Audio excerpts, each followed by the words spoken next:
Au nom du Père et du Fils et du Saint-Esprit. Amen. La paix de Jésus soit dans votre maison. J'espère que vous allez bien, que vous êtes dans la paix et la joie de Jésus. Alléluia. Eh bien, je vous fais un petit bonjour.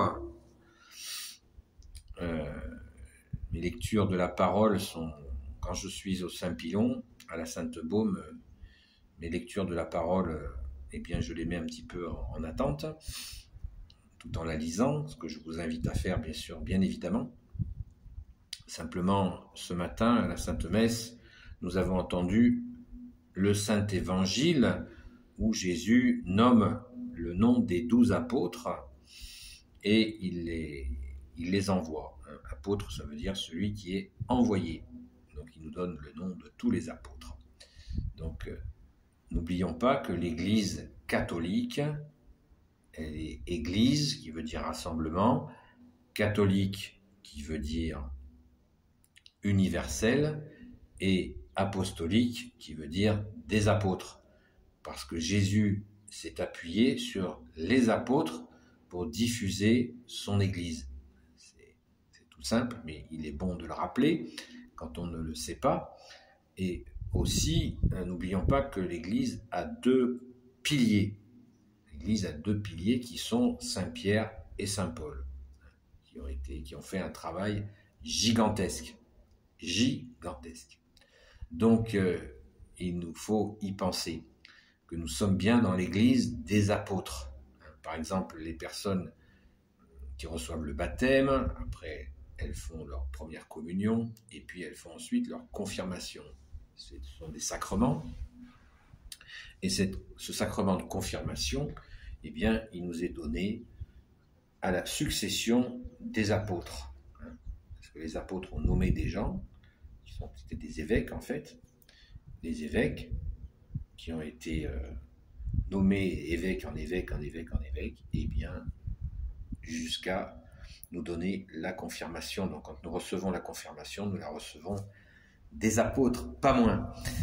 C'est absolument magnifique, cette lignée, par la grâce de Jésus, bien entendu. Alors, Jésus envoie ses apôtres en leur donnant cette capacité, vous le savez, de guérir les malades, d'expulser des démons, de ressusciter des morts. Ce sont des signes inégalés dans l'histoire humaine, et Jésus leur a donné ce pouvoir-là à ses apôtres. C'est absolument magnifique. Donc, est-ce à dire que nous pouvons faire autant? Non. Certes non. Mais il y a eu des saints dans l'histoire qui ont reçu ces dons de guérison exceptionnels. Ne l'oublions pas. Ils ont été très nombreux, saints et même des saintes, à recevoir ces capacités, cette puissance de Jésus lui-même. Donc c'est ce que nous fêtons aujourd'hui. Et nous ne savons pas, il y a de nombreux saints qui ont eu ces dons et nous ne le savons pas forcément. L'exemple que nous connaissons, c'est Sainte Marie-Madeleine. Nous n'avons pas de trace de ce qu'elle était capable, quel don elle avait en elle. Elle avait certainement un don pour évangéliser, ça fait aucun doute, mais les dons surnaturels qu'a déposé Jésus en elle, nous ne les connaissons pas. On peut les imaginer, puisque Sainte Marie-Madeleine était le premier témoin de sa résurrection. On peut imaginer que Jésus les gratifiait de dons très particuliers, mais c'est un mystère. Et puis ce n'est pas si important que ça de le savoir. Ce qui est important de savoir, c'est que Sainte Marie-Madeleine est toujours avec nous dans la communion des saints. C'est notre chère sainte patronne, nous les amis de Marie-Madeleine, de Sainte Marie-Madeleine, mais elle est toujours agissante. Ça, c'est très important. D'autant plus que Jésus a expliqué dans l'Évangile que les âges se souviendront de ce qu'elle a fait pour lui. Donc c'est très fort. Et nous appelons Sainte Marie-Madeleine dans l'Église l'apôtre des apôtres, puisque Jésus, quand il est ressuscité, eh bien, il lui a dit « Va prévenir mes frères », ce qui voulait dire « mes frères, les apôtres ». Donc, Sainte Marie-Madeleine y a mis tout son cœur pour aller les prévenir. Et d'ailleurs, ils ne l'ont pas cru. Et ils ont commencé vraiment à y croire le soir où Jésus, le soir de la résurrection, où Jésus est venu les voir, alors qu'ils étaient dans ce fameux lieu qui s'appelle le Cénacle, où ils étaient là à s'inquiéter, et Jésus est venu les rassurer. On a déjà longuement parlé, puisque les fêtes, les célébrations de Pâques ne sont pas si loin d'aujourd'hui. Donc, aujourd'hui, nous nous souvenons, particulièrement dans cette parole du jour, encore et encore, des apôtres. On l'a fait il n'y a pas si longtemps que ça, à la Pentecôte.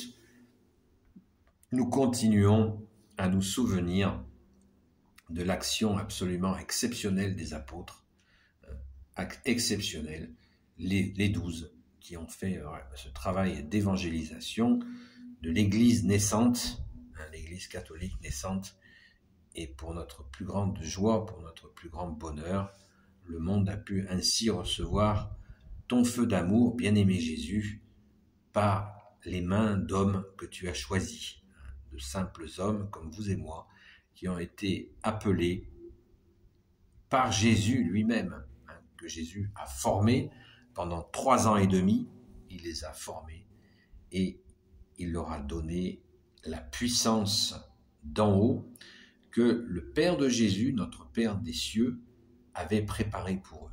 Tout était prêt pour qu'ils aient la puissance. On dit l'Esprit Saint, qu'ils ont reçu à la Pentecôte l'Esprit Saint, ce qui est réel. Ils l'avaient déjà reçu le soir de la résurrection. Ils l'ont reçu de nouveau à la Pentecôte, avec ces fameuses langues de feu qui sont descendues sur eux. Mais ils ont reçu à la Pentecôte, rappelons-le sans cesse, la force d'en haut promise par le Père de Jésus, notre Père. C'est très important. C'est très important de s'en souvenir, la force d'en haut, parce que c'est cette force d'en haut que Jésus, Fils de Dieu, a, qui leur a permis de faire miracle sur miracle. Lisez les Actes des Apôtres. Ce n'est pas un récit qui est trop long, il est assez aisé à comprendre, et là vous avez comme un déroulé historique de l'action des apôtres suite à la Pentecôte.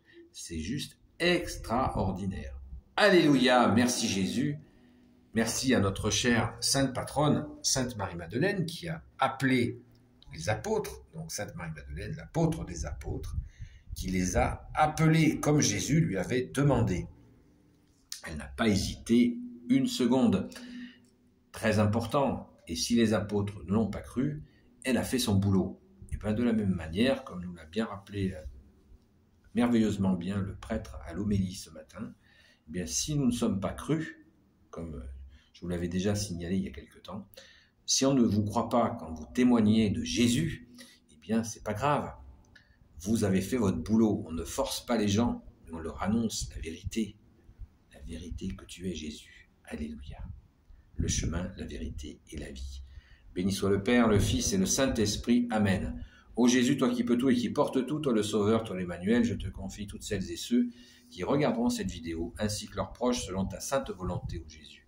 Sainte Marie, Reine des cieux, toi l'Immaculée Conception, toi qui écrases le serpent, toi qui es la lune sous tes pas, toi notre Mère, Notre-Dame, Saint Joseph, toi le juste et le saint, toi le sage, toi la terreur des démons, toi le saint gardien de la Sainte Église catholique et apostolique, Sainte Marie-Madeleine, notre chère Sainte Patronne, et vous tous les saints et saintes, amis de Jésus, Saint Michel Archange qui est comme Dieu, Saint Gabriel Archange, Saint Raphaël Archange et tes anges guérisseurs, et vous tous les anges qui servez Jésus, je vous confie toutes celles et ceux qui regarderont cette vidéo, ainsi que leurs proches, selon ta sainte volonté, ô Jésus. La paix de Jésus soit dans votre maison. Je vous dis à très vite, et je vous dis à très vite en vous laissant avec un petit panorama vite fait.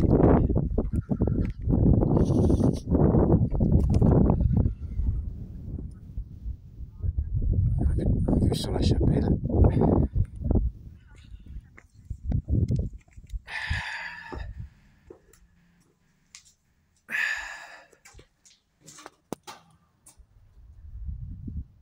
Merci Jésus pour tes merveilles.